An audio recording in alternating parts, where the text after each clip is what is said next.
everyone. Good evening, everyone. Welcome to Sense Films. Welcome to this place. Some of you may never have been here. Sense Film is above all a workplace. We're very proud.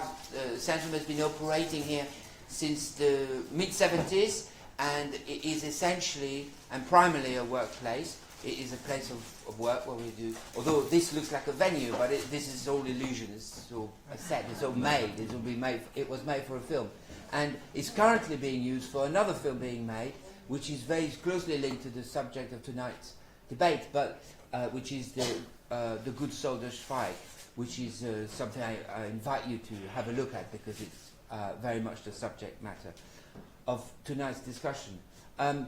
There's no interval tonight, and just so that you know, this program, this debate is being streamed. It's the first time we do it, incidentally, but it is currently going out. So apart from you here, who have the privilege of being amongst us, there are many others who are watching it as well, but online. Anyway, welcome, and it's all over to you. Thank you.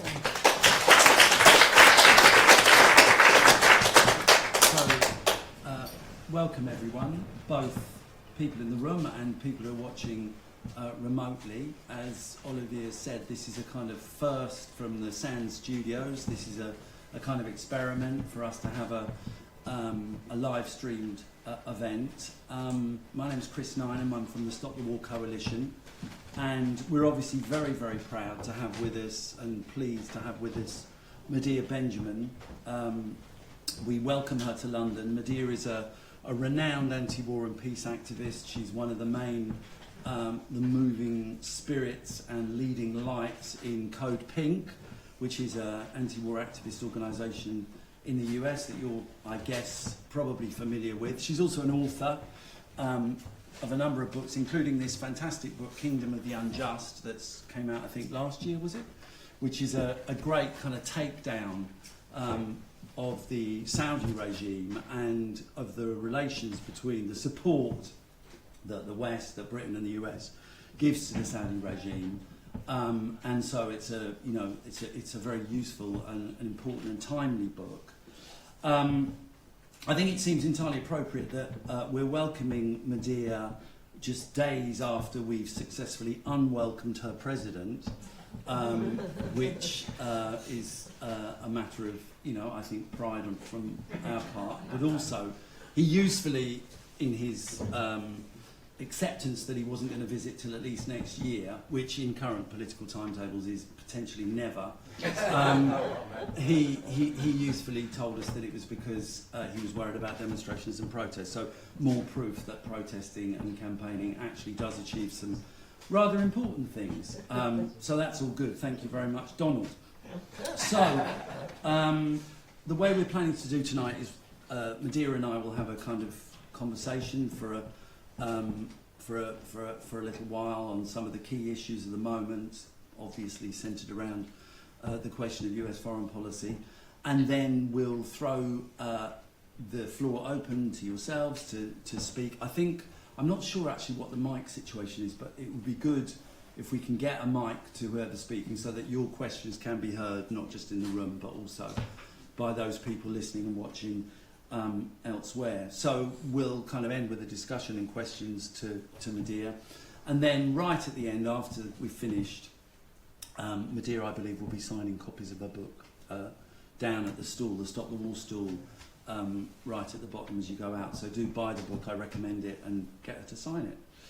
So that's the plan, if people are happy with that. And I'd like to start by asking a kind of fairly general question, because I guess people feel that the kind of developments in the US are quite startling and actually quite scary in lots of different ways. And I'd like to ask Medea to give us her take on the kind of general political situation in the US, in Trump world, but with a particular sort of emphasis on where the hell foreign policy is going, because it is looking very worrying, and there's a number of major hotspots, obviously the question in North Korea, the Middle East, but also growing tensions with Russia and the whole question of Qatar. So I want to just open the floor to Medea to give us, if you can, a kind of thumbnail sketch of where you think things are heading stateside.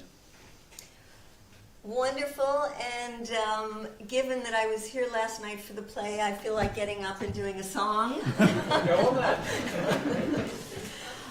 No, I love this place, and thank you so much for letting us use this venue and for the great play that is just such a beautiful conveyor of the message that war is a racket and that people make a lot of money from war. And certainly this is something that has only grown since the time of World War I, and we see it in all of its glory under the Trump regime. I also want to thank the Stop the War Coalition because we really look to you all for inspiration. We have for a long time. In fact, Chris and I used to go to the World Social Forums and be in crowds of people where we would talk about how we're going to work as a global movement to stop war. And I always remember Chris as proposing, why don't we all get out one day of the year and have a global demonstration against a war in Iraq? And there we had the February 15th amazing 2003 Global Day of Action Against War. And we also feel so inspired by the rise of Jeremy Corbyn and the excitement that that has caused among young people in this country. And we relate it very much to the excitement about the Bernie Sanders campaign in the United States and how much it brought out the not just the discontent, particularly among young people, but the desire for something radically different. Unfortunately, in the United States, the radically different became Donald Trump. On the one hand, it does reflect the positive thing that people wanted something radically different, that they were absolutely disgusted with politics as usual, and Hillary Clinton certainly represented politics as usual. And during the campaign, Donald Trump really made a lot of people feel that he was going to address the foreign policy issues in a way that many of us were pleased. He talked about how he was against the war in Iraq, which wasn't exactly true, but he used it as a selling point. He called the Iraq war a big lie. It wasn't just a big lie, it was a big fat lie, he said. At one of the debates with George Bush's brother, Jeb Bush, he looked at him, he said, it was your brother that lied to us and got us into these disastrous wars, and it cost us $5 trillion, and what do we get? Nothing from that.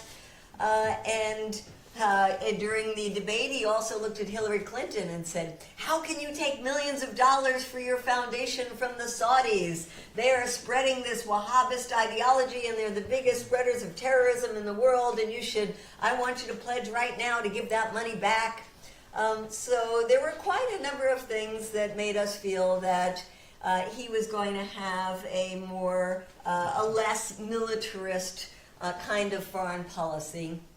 And then I must say it was a tremendous shock to most of us that he got elected. It was something that we were not prepared for at all. And those of us in the anti-war movement had been building already our campaigns around Hillary Clinton because even Donald Trump said that she was trigger happy, and we knew that if she got elected, she would be a menace in terms of dragging us even deeper into the wars. Let's not kid ourselves, as Obama, as much as we might miss him now, was pretty trigger happy himself, leading us into 7 wars, becoming the architect really of a new drone warfare that he used with great proliferation. But he did give us the Iran nuclear deal. He did give us an opening with Cuba, so there were some things to be thankful about. And I shouldn't say he gave it to us. We pushed him very hard on those things. But then Donald Trump came in, shocked all of us, and we have not recovered from that shock ever since. I would say that every day is sort of another slap in the face. That we don't know what's coming at us, where it's coming from, and where it's going to take us. And it's been very hard on the foreign policy front to get people mobilized because there are so many other things domestically. The Muslim ban, which has a lot of foreign policy implications to it, but really affects people in their day-to-day lives. The beautiful mobilizations that have been happening, starting with the Women's March the day after the inauguration, that has given women a lot of oomph. In fact, just this weekend there's going to be a great march from the headquarters of the National Rifle Association into Washington, D.C. to the headquarters of the NRA. The Muslim ban has mobilized a lot of people against the growing Islamophobia. There have been, I think, people whose main focus was the climate feel that they just can't do anything but focus on the terrible, terrible assaults on the issue of dealing with climate chaos that has come with the Trump administration, including pulling out of the Paris talks, which is devastating. The cuts he's made to the Environmental Protection Agency, the EPA, and rolling back regulations that we managed to win under the Obama years. And then right now, the healthcare issues. Many of us were not for Obamacare because we wanted to join the civilized world and have a healthcare system for all. And instead, we got a lousy Obamacare, but now compared to what the Republicans and what Trump wants to do, Obamacare looks a lot better than their version of it. So people are protesting all over the country, getting arrested all over the country in the offices of Republican senators and congresspeople. There is tremendous mobilizing going on. Meanwhile, on the foreign policy front, he has taken all the worst of Obama and made it even worse. It's like Obama on steroids. So you name it, it's gotten worse. Afghanistan, the mother of all bombs, being used, now sending 4,000 more troops into Afghanistan. And when his leading generals were asked, well, what's the plan for Afghanistan if indeed you're going to send more troops there? They said, we'll come back to you with the plan.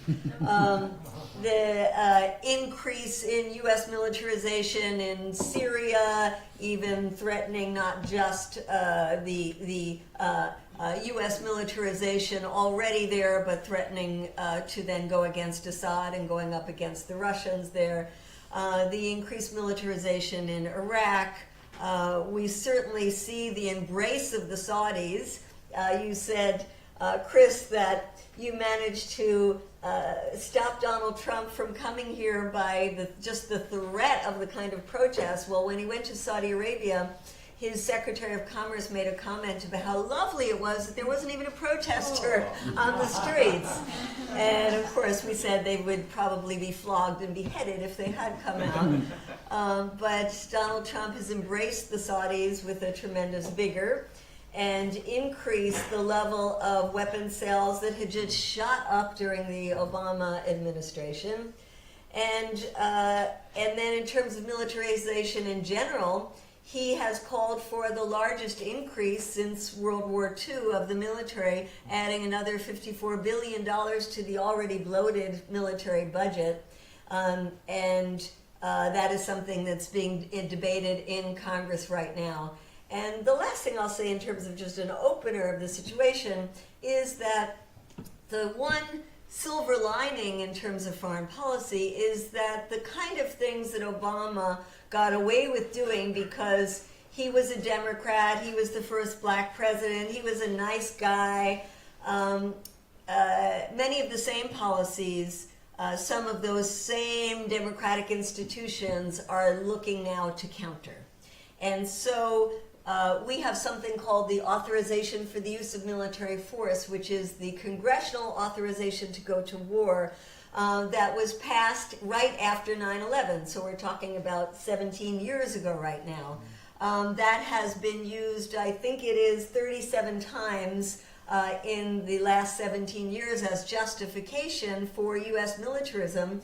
and often in countries that had nothing to do with 9/11, like Libya, for example, and even used today around things like Saudi Arabia and the war in Yemen. So there is now an interest within our Congress to try to revoke that old authorization for the use of military force that's given a carte blanche to basically go anywhere and do anything, and try to rein in Trump a little bit on the foreign policy issues, because there is a tremendous fear now that we have a crazy guy, not only in the White House, but with the finger on the nuclear button, and that he is ratcheting up the tension with nuclear-armed countries like North Korea, that he is ratcheting up the tension with Iran, and that because he's being accused of having colluded with the Russians to get into power, he might just turn around on that and bring us into a war with Russia. So we're not feeling very comfortable. Okay, thanks for that. So we'll come on to, I think it would be good to come back to some of those questions about the kind of, you know, the public opinion in the States and the possibility of mobilisation and the kind of silver lining bit. But first of all, I think it would be good, I guess, for people here and for all of us really to have a bit of an analysis about why these kind of slightly strange things are happening. Because as you say, there is a hell of a difference between what Donald Trump is actually doing and what he said he'd do in the run-up to the election. That needs a bit of explaining. But also, it seems to me, there's a ratcheting up of, I mean, in general, there's a kind of increased aggressiveness to US foreign policy vis-a-vis Obama. So there's a kind of number of different things going on at the same time. And I wondered if you could give us some idea of what you think the sources of this new level of aggression are, and also how come he's turned around. You know, what was going on there? What's the difference? What are the forces that are redirecting him? And just finally, there's the whole question of, you know, his volatility and his kind of, you know, his craziness. I mean, what are the implications of that as well? So some people analyze this in terms of saying there's a deep state, which is the CIA, the FBI, the military-industrial complex, the Wall Street, that no matter who's in power, there are these other powers. And I don't know that you have to call it a deep state, or you call it the state Yeah. that exists. And Obama has talked about himself, all the pressures that he got when he was in office, to use the military hammer instead of diplomacy. And some of that is the fact that he is being briefed every day, whether it's Obama or Trump, by generals. Trump brought in all kinds of generals into his administration, more than since World War II. And those are the ones that have his ear. And there is the aggressiveness of Donald Trump as a businessman, where diplomacy was certainly never what got him to be, indeed, if he is the billionaire he says he is, because we don't know, because we've never seen his tax returns. But his mindset is all about beat him up, and we saw that with his, did you see his tweet about the wrestling when he put the face of CNN on the guy that he was beating up? I mean, it's all about Make America Great Again is the win for Donald Trump, basically. And there was a very interesting article came out recently saying how the State Department has been so gutted. Not only are there all these positions that haven't been filled, but that ambassadors from other countries now know that if you want to get the ear of the president, you don't go to anybody in the State Department. It doesn't have power. And that really it is through this new family kind of dynasty that he is creating with his daughter Ivanka and his son-in-law Jared Kushner, who has no foreign policy experience, who is now going around the world supposedly creating, havoc, it seems. But that Donald Trump has surrounded himself with a lot of people who see militarism as the answer, that the problem has been we haven't done it enough, and that he wants to see wins. Win, win, win, win. It also plays into his idea of job creation, putting more money into the military, because that's one sector of our economy, the manufacturing of weapons, that has not been gutted. And so I think those are some of the factors at work. And I would say the last one really is, I don't think Donald Trump ever thought he would become president. And so he hadn't created that kind of a entourage to bring into the White House that had the experience and the relationships internationally. And so I think it's kind of seat of the pants. And I don't think that international relations is what he cares most about. And so I think he's handed that over to a lot of generals. So in a way, you know, what worries me is that you can end up, or we have ended up, with a kind of worst case scenario where on the one hand you've got a foreign policy establishment, as you say, bolstered by Donald Trump's own appointments, who are anyway, I think, turning their back on Obamaism and saying, you know, Obama failed, basically, and wasn't tough enough. That seems to me to be a developing consensus. And on the other hand, you know, it's headed up by this guy who's sort of semi-out of control. So, you know, it does strike me as being a kind of, you know, a sort of double whammy, really, for the anti-war movement, and a very, very dangerous situation for us to be in. Well, there's also the fear that there will be a terrorist attack and what will be unleashed after that.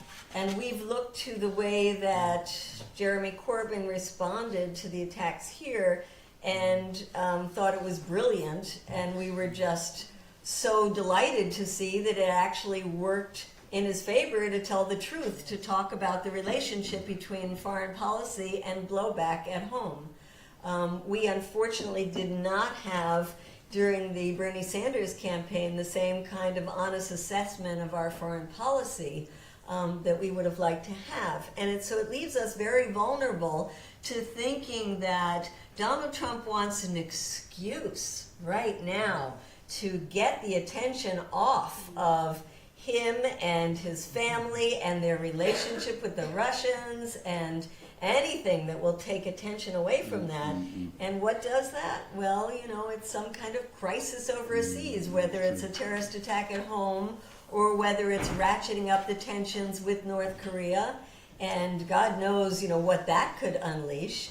And we also are very concerned about the encirclement of Iran and see the crisis in Qatar that we could talk about, you know, a little bit more, but that's one example. Many examples about circling the wagons around Iran and maybe goading Iran into pulling out of the nuclear deal, or something that would create a crisis that would distract from Donald Trump's hardships at home, which are really debilitating his administration.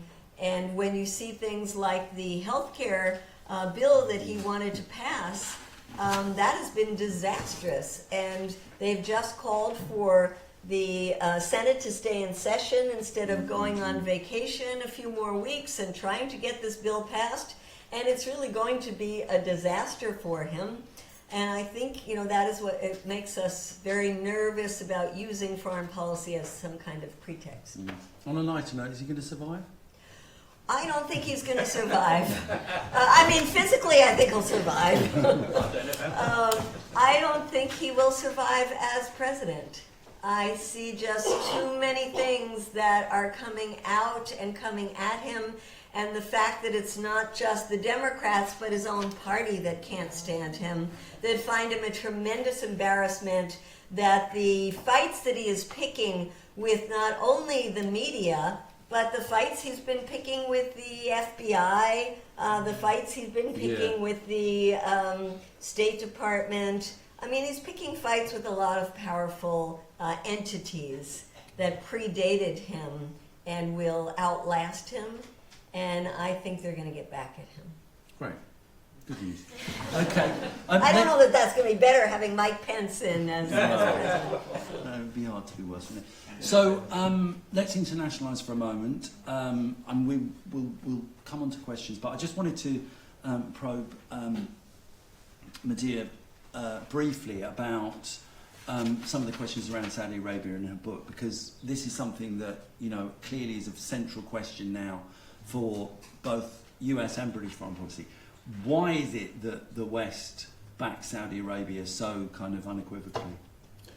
Well, historically it comes from the support of the Saudi state back in the creation of Saudi Arabia in 1932, the discovery of oil in the 30s, the Western oil companies wanting to get their hands on that oil, the pact that was made with Franklin Delano Roosevelt at the time of World War II, we will protect you and make sure you are not overthrown internally or externally as long as we continue to have access to that oil. And then more recently, the recycling of those petrodollars, massive amounts of petrodollars into Western economies. And the part of that recycling of the petrodollars is the sales of weapons. The fact that both in the UK and the US, as well as until recently, France, Germany, Sweden, Canada, the great Western democracies, the Saudis became the #1 purchaser of weapons from the Western democracies. There's just a lot of money that has been floating around and has created deep ties with the Saudi state. So it's the most crazy relationship on one level when you say, how is it that the Western countries are supporting the very state most responsible for the spread of the Wahhabi ideology, as well as for funding at least the seed monies for terrorist groups, and on the other hand saying that we're in this great war against terror. So I would say oil and weapons are the basis of that relationship, but it really is all about tremendous amounts of profit. Okay, and to bring it up to date, I mean, clearly we've got a kind of an extra crisis now developing in the Middle East, which is kind of expressed in the blockade, the campaign that's being conducted by the Gulf states by the other Gulf states against Qatar. Do you want to give us? I mean, it's very slightly complex because obviously the US seems to be talking at odds about this because Trump went out and just fully backed Saudi against it and didn't seem to know that Qatar housed the biggest US base in the whole of the Middle East, so that was a bit of a briefing problem. But so it's kind of slightly complex. But do you want to just give your view on the nature of that crisis and where you think that's leading? What's driving it? Where do you think that's leading us? Well, I think there is a desire on the part of the Saudis to crush Qatar's ability to have its own foreign policy. They hate Al Jazeera for airing some different kind of views about the Arab world. They've hated it since the time of the Arab Spring. They've hated the fact that Qatar has given a home for some of the people who are in exile from the Muslim Brotherhood from Egypt, for example. They have hated the fact that Qatar has had its own foreign policy, and even though it too is ruled by a kingdom, it is a more benevolent kingdom. And that model actually is one that the Saudis hate as well, because the oil money it's a small population in Qatar, but it's quite spread around, whereas the oil money in Saudi Arabia is kept by a group of the ruling family, and there's quite a lot of poverty actually in Saudi Arabia. And I think the Saudi new crown prince, who is a 31-year-old hothead who, when he was deputy crown prince and 30 years old, was given two particularly important portfolios, one being the entire economy and the other being the military. And what did he do? One of the first things he did was involve Saudi Arabia in the war in Yemen, which has been absolutely disastrous and is causing Saudi Arabia a fortune every single month without any, quote, success. And the other now that we can attribute to the Crown Prince is this rash cutting off of relations with Qatar and getting the allies, who knows, probably forcing the allies like the Emirates and Bahrain and Jordan and Egypt to come along and go along with this, and putting forth a 13-point list of demands that are absolutely ridiculous. I mean, who could ever agree to that without basically saying, okay, come in and take over our country? But I think part of it is Donald Trump's green light to say, we love you, Saudi Arabia, whatever you do, we're behind you 100%. And immediately afterwards, we get this kind of trying to roll over the entire policies of a neighboring country. So I think it's created quite a crisis. So, Qatar, you know, is the richest country in the world by far per capita. So they have a lot of money to weather this crisis, and the Turks have come in, and Iran has come in, and it's done just the opposite of what the Saudis have wanted to do. It's brought them closer relationships to Iran and to Turkey, and I think this crisis will go on for quite a bit. Rex Tillerson, the head of the State Department in the U.S., is very concerned about the crisis, understands that this is very bad for the United States, for the Gulf in general, and is trying to mediate there. But I think that this will last for quite a while, because it's hard to see the Saudis backing down easily, and it's certainly hard to see how how Qatar would even compromise enough to give the Saudis a way out. And at the same time, I mean, although you're right that Rex Tillerson is trying to kind of mediate a bit and put the brakes on, nevertheless, it does look as if US foreign policy over the last couple of years in particular has been going along with a kind of realignment of politics in the Middle East, and actually backing a kind of, you know, Shia-based, Sunni-based kind of alliance that is emerging. And I mean, I don't know how much you think this is a danger, but it looks like there is the possibility of the whole region descending into a kind of war which would pitch essentially Saudi Arabia against Iran, against Hezbollah, with others taking their positions on each side.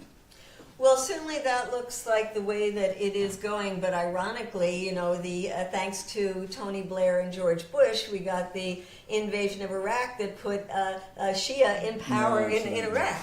I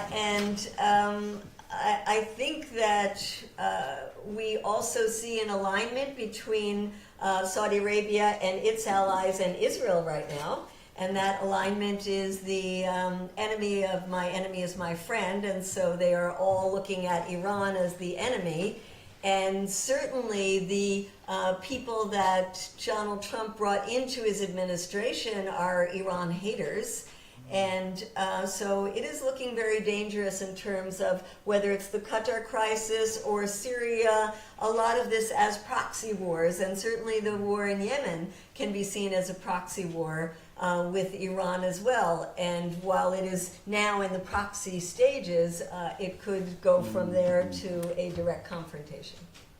Great, well thanks for that, Medea. I'll just now move on, lastly, just to kind of discuss some of the issues around the movement and you know, what we can do about it. And you know, it'd be great if you could give some idea of, you know, you've started, but maybe fill out the kind of the sense of what things are like on the ground in terms of people's attitude to Trump, and also the question of, you know, can we move this on to foreign policy? Well, the polls show that the American people are tired of the wars, don't want to keep staying involved in them, and don't want to get involved in new wars. And that the people in Washington, whether it's Trump or the elected officials, are way behind the people in terms of their the corruption of the U.S. system, where every 2 years Congress goes for re-election, and the weapons manufacturers are one of the sectors that supplies a lot of money to the coffers of the Congress people. So the Congress tends to be more pro-war than the public is. And we had a recent, very interesting campaign to try to stop U.S. weapon sales to Saudi Arabia. Now, who in their right mind as a member of Congress will come out and say, we want to arm Saudi Arabia? And so they like to do this under the cloak of darkness, where they don't want anybody to see, and they don't want to even have to take a vote on this, because they want the administration to just authorize the sales and not have to deal with it. Well, we have forced some votes in the Congress on those issues, and the last one was just a month ago, where out of 100 senators, we got 47 senators to try to put a hold on the sale of a particular tranche of weapons to Saudi Arabia, which was quite extraordinary. So when we were able to shine a light on the policy, they start getting scared and wanting to show the public that they don't want to keep arming dictatorships and don't want to keep these wars going. On the other hand, people in the U.S. are very focused on domestic issues. It's hard for us in the anti-war movement to mobilize any kind of grassroots mobilization around the war issues. It's even hard for us to mobilize around the $54 billion more for war, which you would think would be quite easy, because we're taking it from money for regulations around the environment, and we're taking it from Meals on Wheels for seniors, and we're taking it from preschool programs and all of these programs that people care about. We can get people to sign on to statements around it. We even managed to go to the entire U.S. Conference of Mayors that meets only once a year and pass an entire resolution by all the mayors saying we shouldn't give more money to the Pentagon, we should invest it in our cities. But that hasn't translated into our ability to physically mobilize people. And so I think we are seeing right now that the anti-war movement is part of the larger resistance movement. But there's a problem there as well, that the larger resistance movement gets co-opted by the Democratic Party. And so what were really genuine grassroots movements, whether it's Black Lives Matter or immigrants' rights groups or the climate groups that are very independent, very grassroots, now it is the Democratic Party apparatus that also steps into that arena and starts mobilizing and kind of co-opting that. So everything becomes through the lens of anti-Trump. And I think an important thing to recognize around that is also the hysteria around Russia. That is not to say that any of us are saying that Putin is a good guy and that we shouldn't be critical of Russia.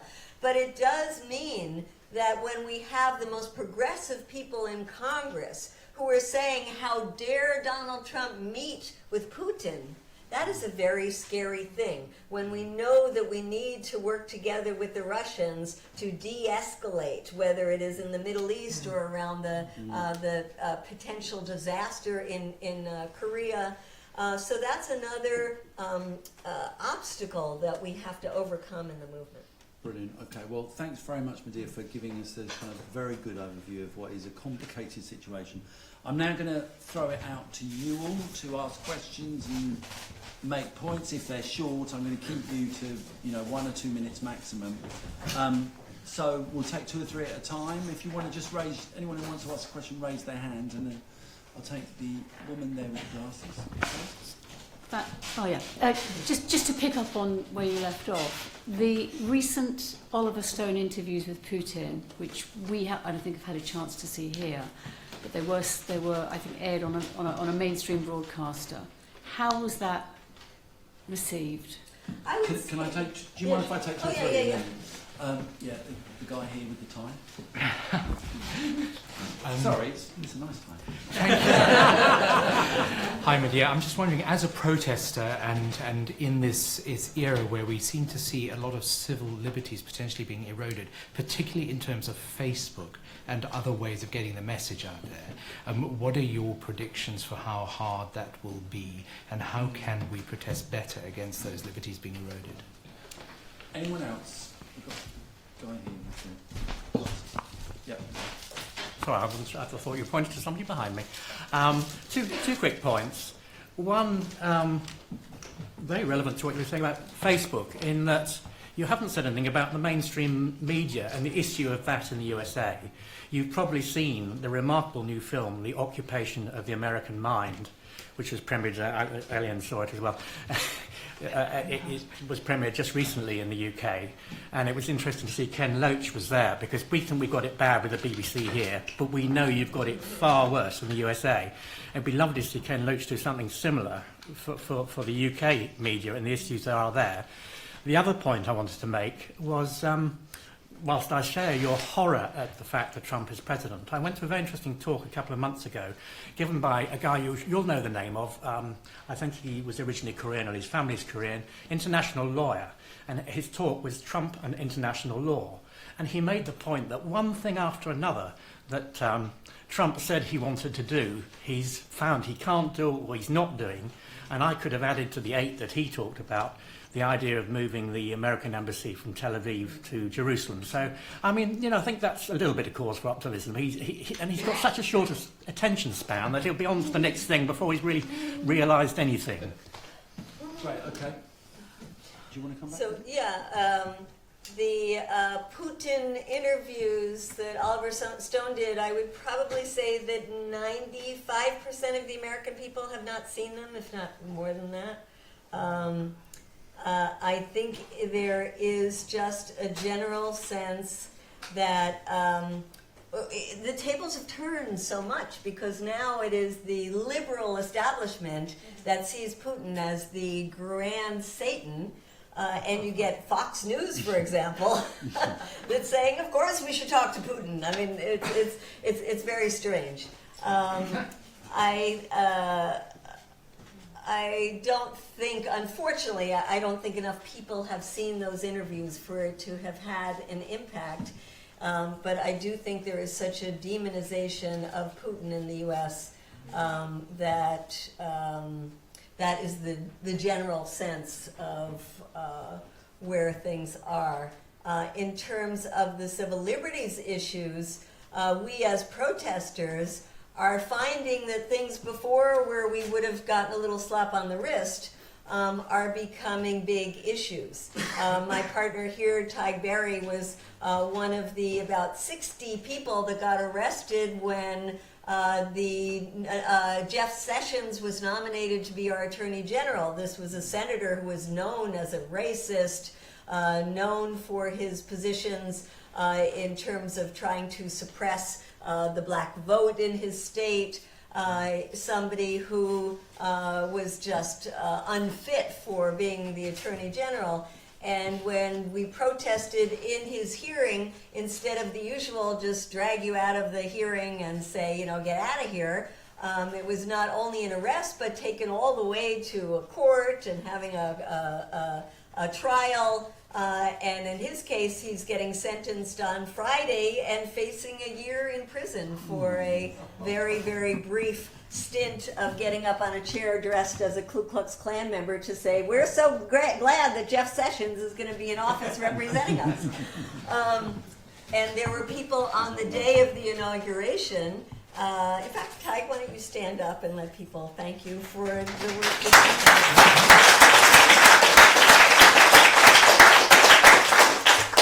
did. People who protested Trump on the day of the inauguration, and there was a little bit of property damage, very little, and those people en masse, many of whom were kettled, do you have the same term here where they're just like surrounded? They are facing charges of 7 felonies, which could be like 60 years in prison. I mean, they're not going to get that, but they're facing real serious prison time. We also, the occupation of the American mind, is about really the Israel-Palestine issue, and how people in the U.S. have been propagandized to see only the pro-Israel side. But we are also facing in cities and in states and in universities laws trying to make it illegal to be supporting the boycott, divestment, and sanctions movement. And we see people at universities who are being expelled from universities for supporting BDS. And a lot of attempts at criminalizing dissent in general. and certainly within the Black Lives Matter movement, many arrests, and it's a very different thing in the United States to be arrested as a white person and to be arrested as a black person, especially young black men. So there is a lot of fear in the U.S. about the taking away of civil liberties, about bringing back things that had been ameliorated a little bit under Obama. There was movement around the legalization of marijuana, for example. There was movement around trying to get away from the long prison sentences for drug-related offenses. People like Jeff Sessions want to bring that back in again. Yes, I think the media in the United States is not worth watching, the mainstream media, or even reading. It is really an abomination.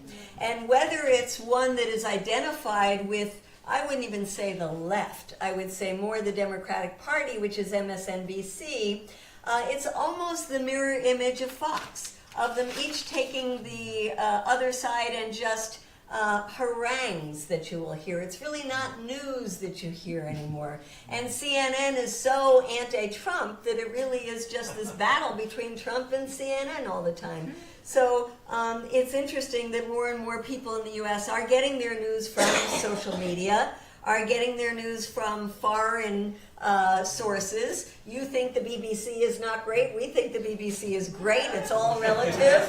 You don't like The Guardian. We think The Guardian is great compared to what we have at the New York Times and the Washington Post.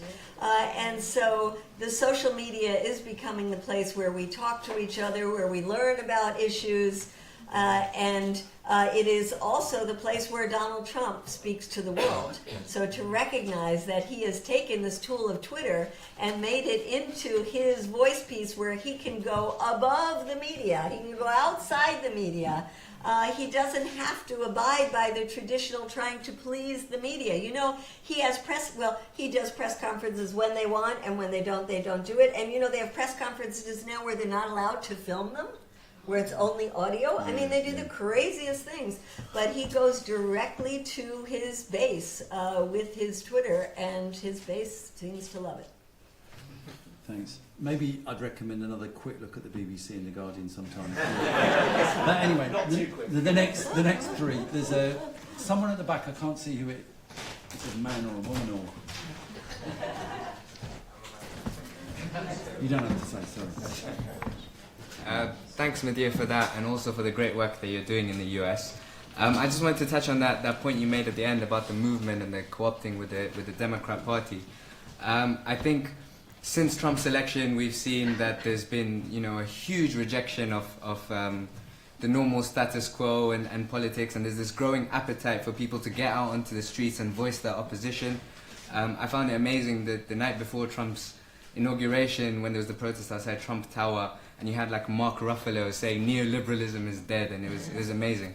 And we've had something similar here as well. But we're also facing that same kind of problem where there's kind of this NGOization, and the kind of people who are running demonstrations are also telling people we shouldn't be out on the streets, we should be doing more bureaucratic things, and with the Labour Party as well. So what's already being done by mass mobilization organizations, or what do you think should be done to try and overcome this and try and make sure that people are engaging on the streets and in mass mobilization? Thanks. Two things. One is that I understand that more and more young Jewish people are fed up with the way that Israel is being treated, and they're blanking off and not feeling connected to the state of Israel and more critical. And how does that link in with the BDS thing? And the other thing is, has the U.S. Treasury got a bottomless pit of money, or they're going to get to a point where they can't spend all this money on arms? Because, I mean, you can only starve people so much. You can only, if you close all the nurseries and close all the schools and everything, society just implodes, doesn't it? So, You talking about the UK? I'm talking about the U.S. US, yeah. I'm American Yeah. from way back. No, I thought you were talking. Yeah. No, I'm talking about the States. I'll take you in the stripy top. I was also thinking about the American people. I just was recently at Menwith Hill. There's a on the 4th of July, there's a little celebration and protest there, and the sort of people were saying, this is one of 6,000 American bases all over the world, and nobody knows what's going on. They've drastically cut the numbers of people there. There's it used to be 500 and now there's only 40, and perhaps America doesn't even know that this base exists. And then there were people from people from South Korea and from Okinawa had come as well to the protests. And I don't know, the sort of, do the people who are seeing their nurseries cut know about these little tiny, these bases? They probably don't, but I don't know, the idea that even America doesn't know where these bases are, I don't know. Star Wars from the White House anyway. I think I'll ask Medea to come back on them, and then I've got you next, and then we'll take some others. Medea. Well, on the issue of the mobilizations and what should we do, I think we should force some of the protests to be against the more conservative part of the Democratic Party. So, for example, I told you that we got 47 senators. Well, there were 5 Democrats who didn't go the right way. We should have flooded their offices. We should have not left their offices until they were shamed. And we should have said we were going to announce that we would primary them, that we would run somebody against them. So I think force the Democratic Party that tries to co-opt our movement to actually go back and protest people inside the party itself. For another example would be about healthcare. So many of the Democrats gave up on the idea of a single-payer Medicare for all national healthcare system, and that's what the people want. That's what the polls show. And so to go right now, where we have Bernie Sanders, Elizabeth Warren, a few of them coming out and say, we don't want Trump care, but we really don't want Obamacare either. We want to move on from that. To be pushing them in that direction and shaming the Democrats who hold on to their corporate policies. I think in terms of the young Jews, it is remarkable the kind of change that's happening. And when I said it's hard to mobilize around foreign policy, there is an exception, and that's around the Palestinian issue. And it's thanks to the Muslim community, and it's thanks to the Jewish community, and it's particularly thanks to young Jews who now feel totally disconnected and disheartened and disgusted by the policies of the Israeli government, and feel that it is their personal obligation to be out there and protesting.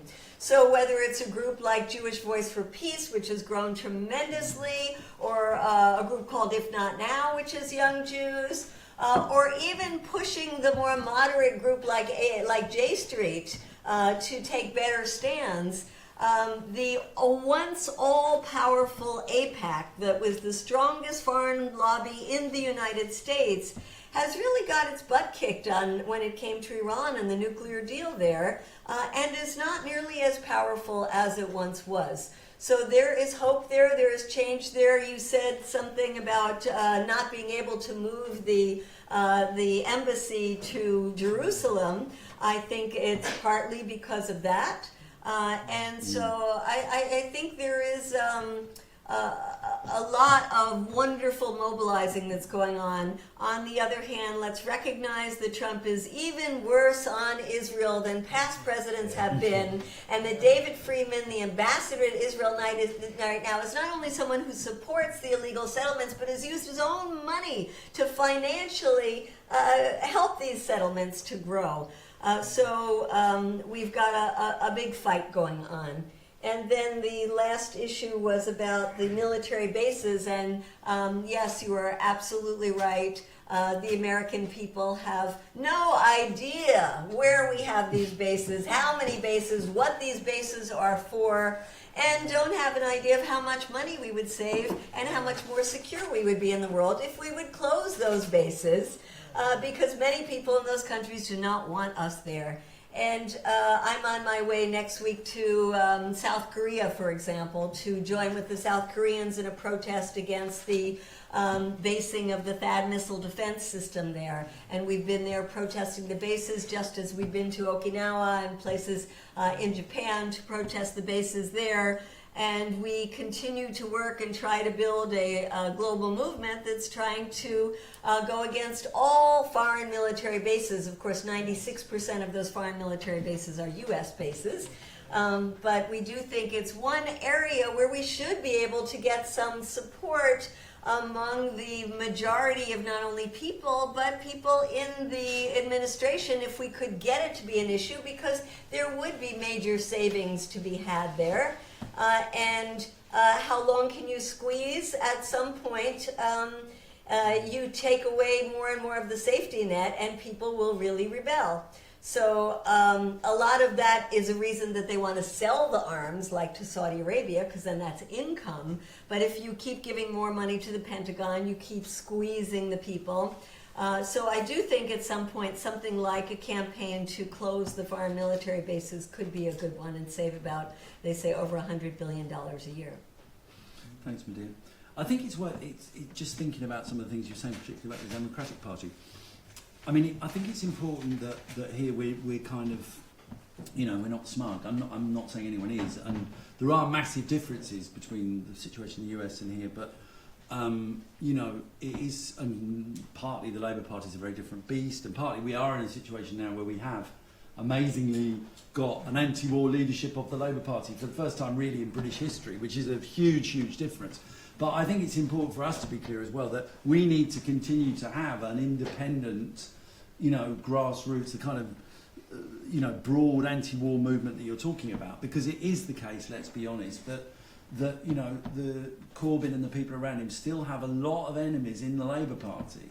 There's still, you know, the majority of the PLP is still basically on board with the wars and couldn't be trusted on any of these questions. So that process, as you say, of campaigning, you know, to make sure that, you know, we try and force the rest of the Labour Party to get in line with Jeremy Corbyn is, I think, a very, very important role for the movement here as well. And one reason why we need to stay very organised and increase our strength.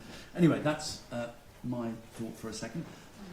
We've got you next, and then anyone else. Put your hands up if you will. You mentioned Trump was very happy going to Saudi Arabia because there were no protests, and of course he was very, very welcome in Poland recently when there were no protests at all, and what more, leading party or ruling party arranged huge welcome for him. I would be interested in your comments on his speech in Warsaw, which was, I think, very important piece of foreign policy with this clear establishment of his view of clash of civilizations, and, you know, Western against the rest, with very, very narrow understanding of what Western means. Thanks very much. The person right at the back in the arch there.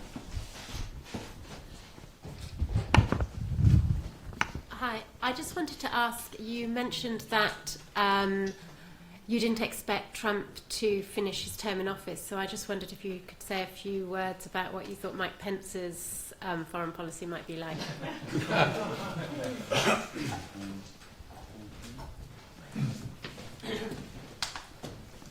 Thank you. Well, I agree. I think I see Donald Trump flying by the seat of his pants also. I see him more as a tactician than a strategist. I think that was said about Putin as well, whilst being mindful of the fact that I still see him as the latest manifestation of a puppet of the deep state.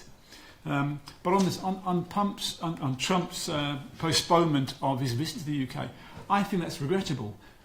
Following on from this gentleman here, having Trump here, doesn't that give us a chance to expose or to highlight the US atrocities? It gives a platform for the likes of Medea and others like you, Chris, as well. You'd be invited to talk on maybe on the mainstream media. If he's not here, you don't get that. And secondly, to Medea, forgive me, I know very little about yourself, apart from what I searched on the internet yesterday, and I saw a video of you being frog-marched out by a rather large African-American henchwoman when you heckled Barack Obama Guantanamo Bay speech. but he seemed to be inspired by you. And even when you weren't in the room, we could still hear you, and he was still listening to you.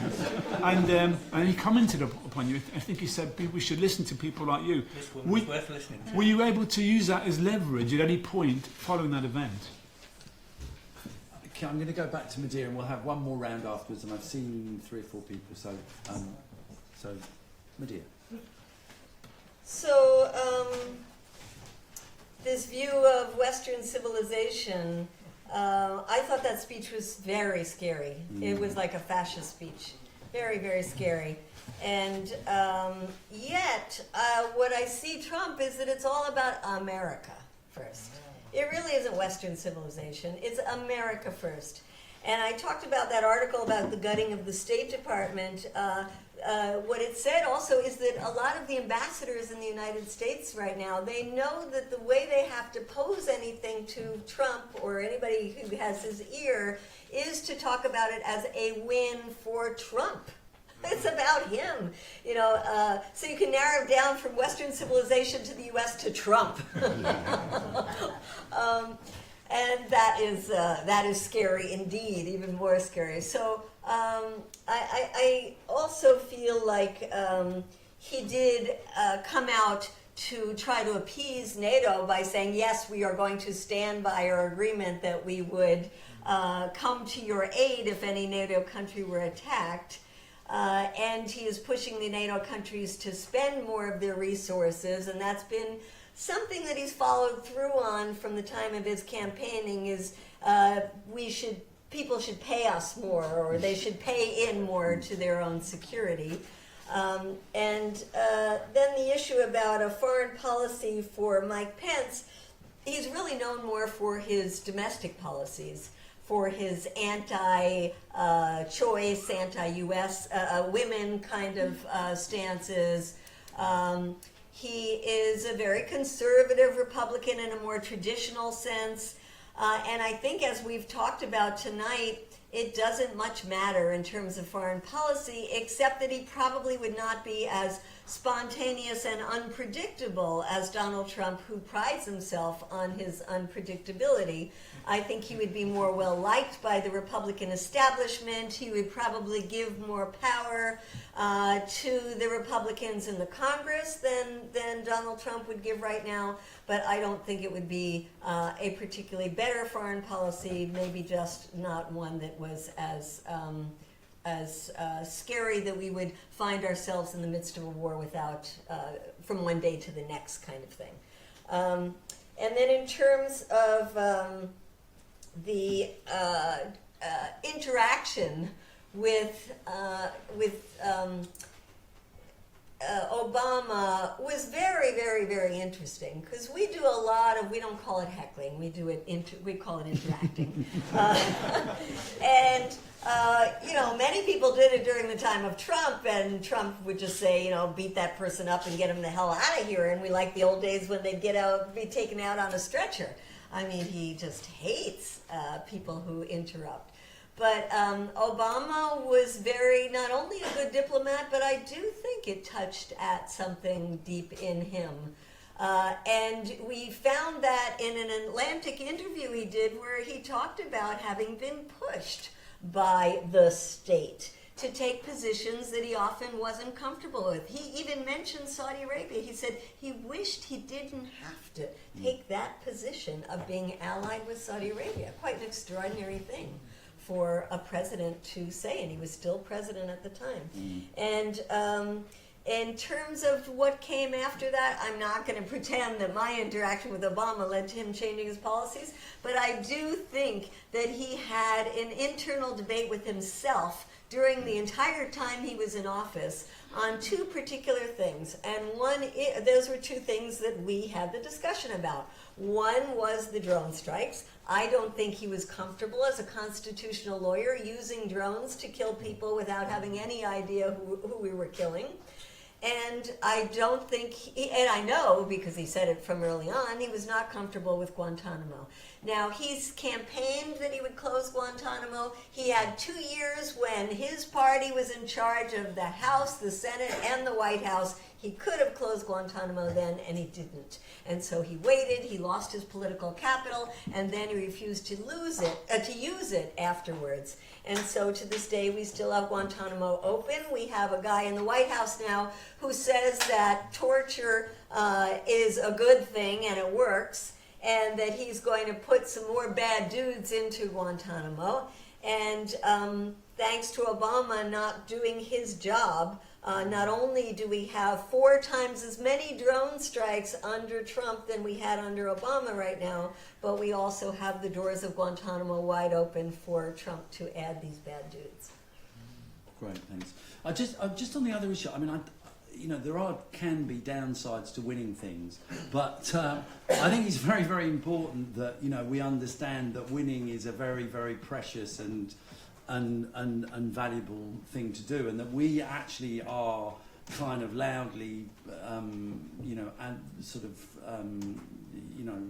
putting it out there that we have had this victory, and that if we could get rid of Trump, okay, Mike Pence might be a disaster, but the very act of winning things empowers people, and it challenges. There's so much pessimism around in the movement that anything that challenges that pessimism and says no, actually we do win things when we go on marches, I think is very, very important, and we have to hold on to that and make the most of that.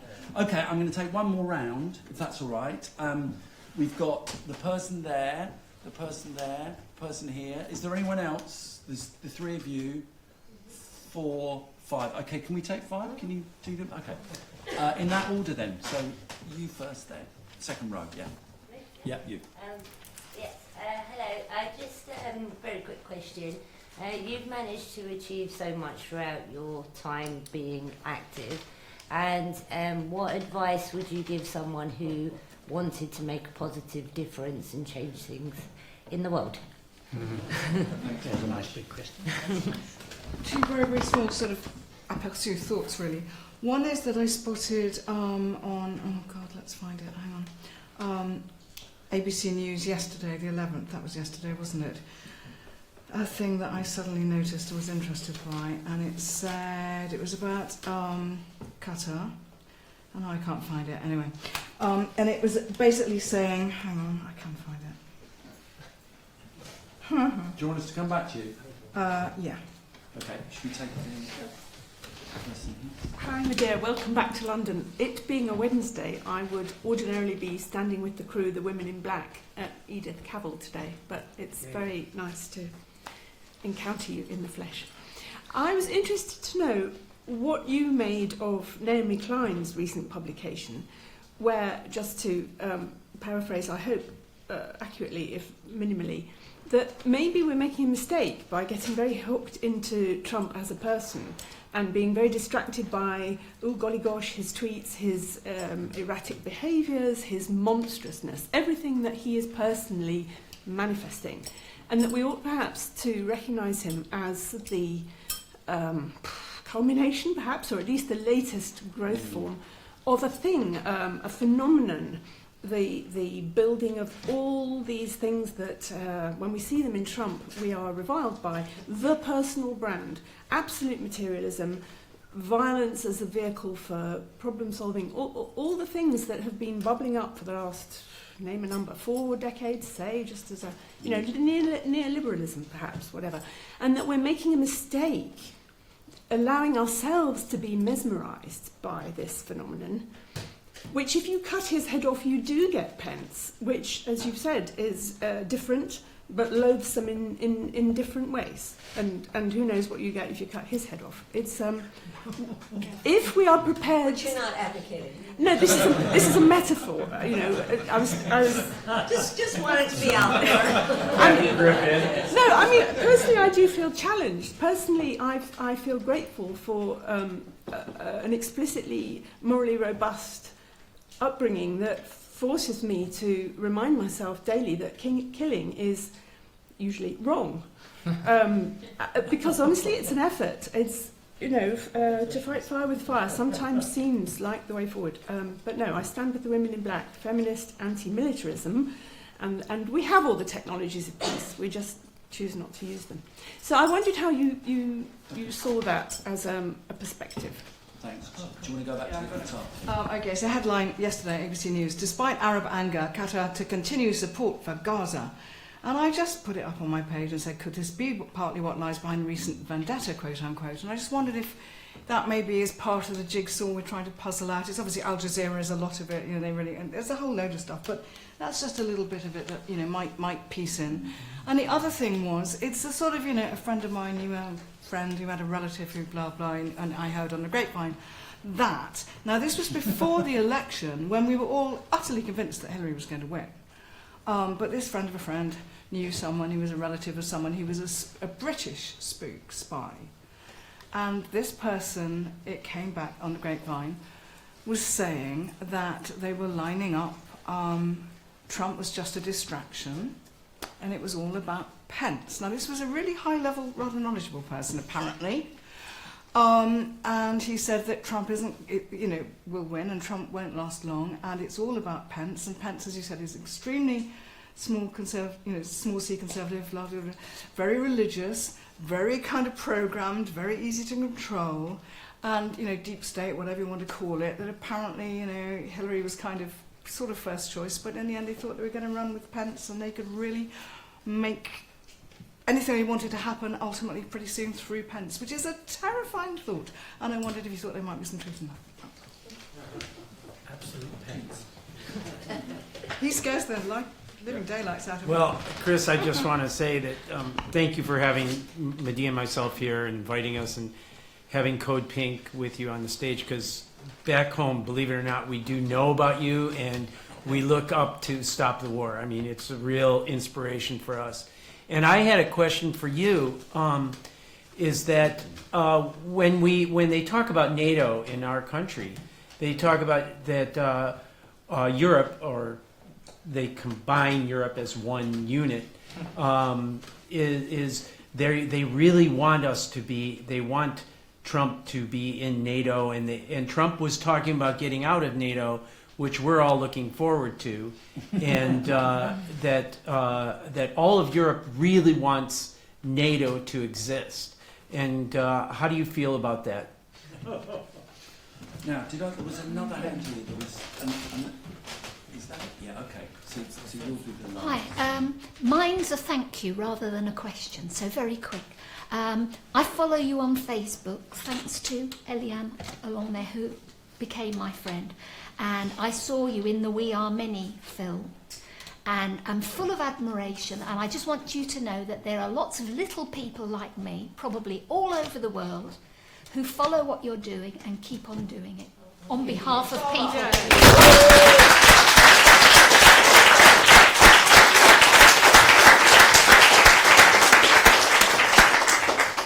Great. Well, thanks for all those excellent questions. Shall I just answer the one to me, just so that I'm not at the end? Thanks for the question. I mean, it's a big subject, obviously, NATO. And I guess there's just, you know, two things that I want to say about it now. One is that, I mean, particularly in Britain, it's not really much of a political issue, really, which is a bad thing. I don't mean that in a good way. I mean it in a bad way. I think in some European countries there's more of an opposition to NATO for all sorts of historical reasons, but partly because of the so-called special relationship and so on. It's quite difficult to get people really worked up about it. I mean, you know, sometimes you can get millions of people out on the streets against a particular war. It's harder to deal with the actual kind of structural, the institutions. I mean, I just think one thing is very, very important. It relates to what Medea was saying about Russia. You know, that there is this attempt to kind of demonise and blame Putin and Russia for everything under the sun at the moment, which has been very prevalent in Britain as well as in the US. And while Putin is a horrible dictator, in my view, this is complete madness, because, you know, the real problem when it comes to Russian-Western relationships has precisely been NATO. I mean, NATO has been moving to the east now for decades. 13 ex-Eastern Bloc countries are now part of NATO, despite the fact that at the end of the so-called end of the Cold War, there were the US made guarantees to Russia that this wouldn't happen. And so you've got plus expansion in the Balkans, which is moving on a pace. So you've got a situation where, you know, NATO is being used to extend US and Western power and influence in all sorts of ways in a very, very dangerous way. And I think one of the things we need to do in the anti-war movement here is to start to kind of get that argument out there, because, you know, really it's creating a very, very dangerous situation. So I mean, I think that's the main thing I want to say. I mean, there was actually a very good protest, just to finish on, in Brussels just last month at the NATO whatever they call it, the Congress or the meeting summit, yeah. Where, I mean, I don't know, there's 15, 20,000 people from across Europe came together, which I thought was, you know, was progress, and we took a contingent over from Britain in order to be part of that, and that was, you know, that was important. But I think what this shows is that, you know, a large part of what the anti-war movement needs to do at the moment, certainly in Britain, is this process of kind of education. I don't mean to be patronising, but just getting the facts out there a bit more, building on what is already a fantastic level of anti-foreign intervention opinion. I mean, 75% of the population in polls agreed with Jeremy Corbyn's point that, you know, more than anything, terrorism is a product of our foreign policy. That's a great, great basis to be in. We shouldn't be pessimistic. We shouldn't feel we're a minority. But there is a kind of, there is a development, there is a kind of, you know, generalisation to be conducted, and that's why I think the work of the anti-war movement is so important. So, over to Medea. Yeah. I think we are being mesmerized or diverted by Trump and his tweets and the way that he is able to steer the attention where he wants it to by where he's going to put out his 140 characters that day. And so, and I do agree with Naomi that this is just a culmination of trends where, and this gets back to some of the way that we have to make sure we don't get co-opted by the Democratic Party as we are resisting Trump, because it has to be resisting this system. It's the capitalist system, it's the imperialist system that we have to be finding alternatives to and promoting alternatives to. And it was a beautiful thing during the Sanders campaign when they took a poll and said that the millennials in the United States, the younger generation, for the first time had a more positive view of socialism than of capitalism, which is remarkable in the U.S. I mean, here you can say socialism, but before Bernie Sanders ran, it was like you said socialist, and you were just out of whack. You were already fringe. Of course, then they asked them what is socialism, and none of them knew. But you know, we don't really know either. So, but it does bring it open for what Naomi says. No is not enough. We have to have what all alternative is, and something very positive that people can look towards. And I think in certain areas we do have it. For example, around a healthcare system, we know the kind of healthcare system we want, one in which we're not paying our money to insurance companies and being gouged by the pharmaceutical companies. We know that we want to move into a green, clean economy where we're not beholden to the dirty oil industry. So there are certainly a lot of pieces of this that we know that we want. But I wanted to make something that hadn't come out yet, which is an example of how things were done under Obama that were so bad that we couldn't get people out on the streets about. And the big one on that is the immigration issue. Obama was the deporter-in-chief in the U.S., deporting over 2 million immigrants, the vast majority from Latin America, whose land was stolen by most of the people who now live in the United States.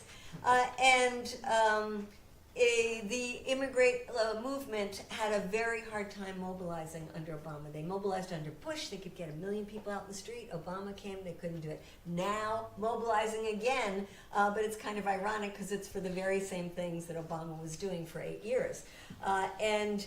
Black Lives Matter. You know, the Black Lives Matter, the rate of killing of young black men on the streets and women in the United States under Obama just was going up and up and up.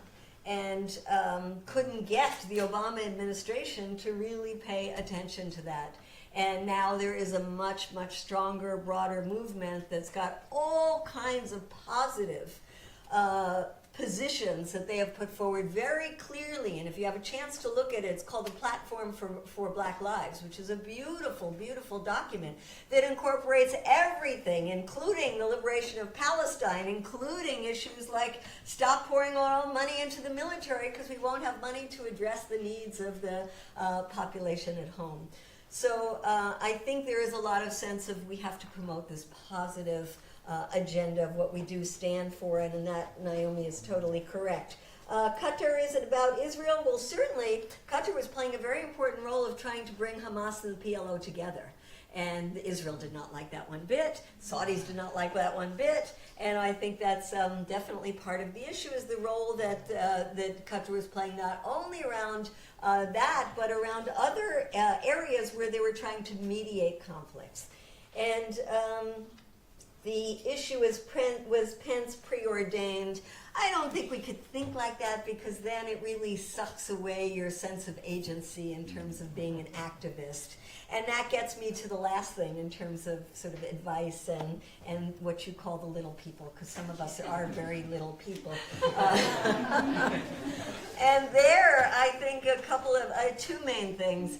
One would be to look for our good examples wherever they are. And we keep coming back to looking at all of you, and maybe you think, why are we doing that? But we see that in the case of the Stop the War Coalition, you now have somebody who is poised to become the leader of this country, who is the head of the board, the chair of the board, right? I mean, that's quite extraordinary, something that we can aspire to, and pushes us to push our good politicians to have a much better position on foreign policy, which they don't have. The other is to look at other places globally that have managed to achieve much better things than we've been able to achieve, and that gives us inspiration.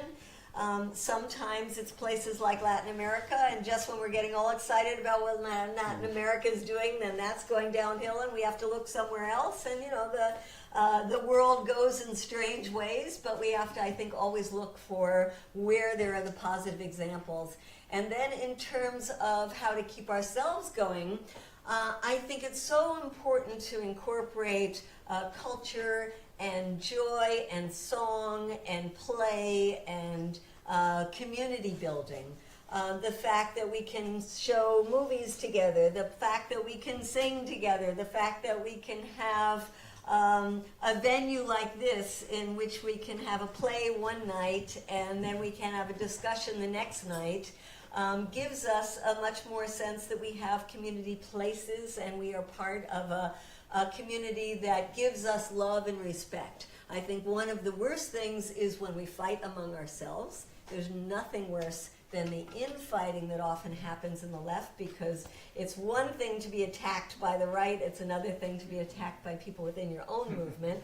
So to try to be loving within our own community, to be understanding, to recognize our human frailties as individuals, but also to try to inspire each other to take the next step. And when we have interns who come to us and they're 19 and 20 years old and they say, you know, I'm really afraid to stand up in Congress and, you know, how do I do that and everything, we say, just take it slow, you know, just don't do anything until you're ready to do it, but try to push yourself as well. And they see us doing things and they get inspired by it, and they see other people around the world who are standing up and taking tremendous risks, and they feel inspired by it. So I would say always pushing ourselves a little bit beyond our comfort zone, and recognizing that we're in a community of people who does appreciate the activism, who gets inspired by each other, and most of all, try to spread the love. Thank you.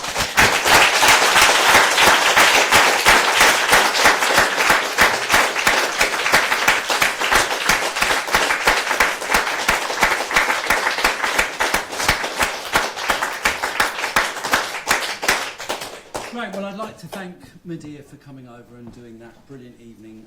That's been absolutely fantastic. I'd like to thank all of you, both in the room and at home, or wherever you are watching tonight. I think it's been a very interesting evening. I've certainly learnt a lot. I also want to thank Olivier Stockman and Christina Edzard from Sands Films, who very, very kindly...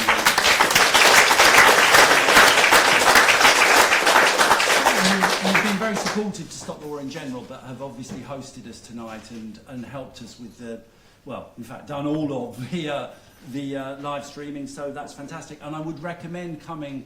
They've got this play on at the moment, The Good Soldier Schweik, which is a fantastic kind of anti-war but also very entertaining piece that you can talk to them about and come. I think there's one on Friday night and on other nights as well.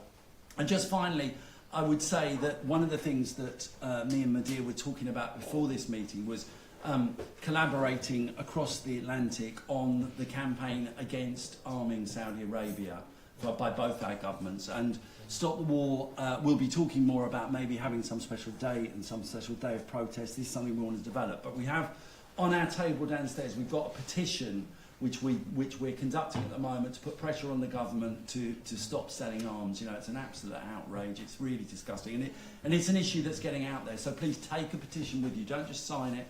Take it with you. Take it into your school, your workplace, whatever, and get it signed and send it off and be part of that campaign. And finally, do think about joining the Stop the War Coalition on your way out, because really, you know, the world is a very dangerous place, and as we've heard tonight, there are things that we can do to make it safe. Thanks very much for coming. Brilliant evening. Oh, I'm sorry. Sorry, I have actually plugged it. Again, Medea will be signing her book on the Stop the War stall outside. It's very, very good. It's got to be read. How much is that? Well, you'll have to find out. Thanks very much, everyone. Sorry.